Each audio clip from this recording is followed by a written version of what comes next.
Commencer, on arrache les médias à leurs propriétaires oligarchiques. On les sort. On les redistribue aux citoyens.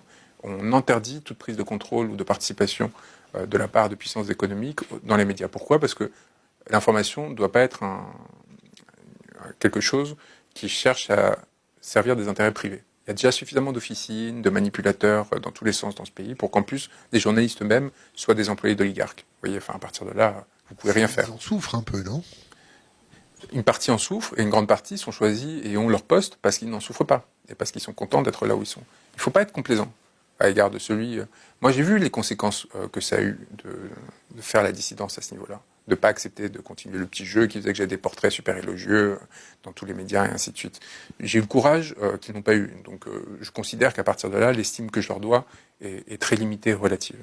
Ça, c'est des enfants ? Et je n'ai pas pu fonder de famille à cause de ça. Vous avez un crédit immobilier ? Et j'ai pas de crédit immobilier.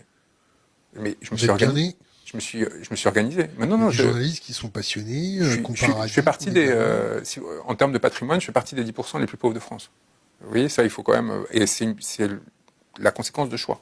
D'accord ? Et je les assume complètement. Mais il ne faut pas venir comme dire des leçons et dire que pour X ou Y raison. Ça, c'est très important à prendre en compte. À un moment donné, la vie est faite de choix et il faut savoir les assumer. Donc, on libère les médias.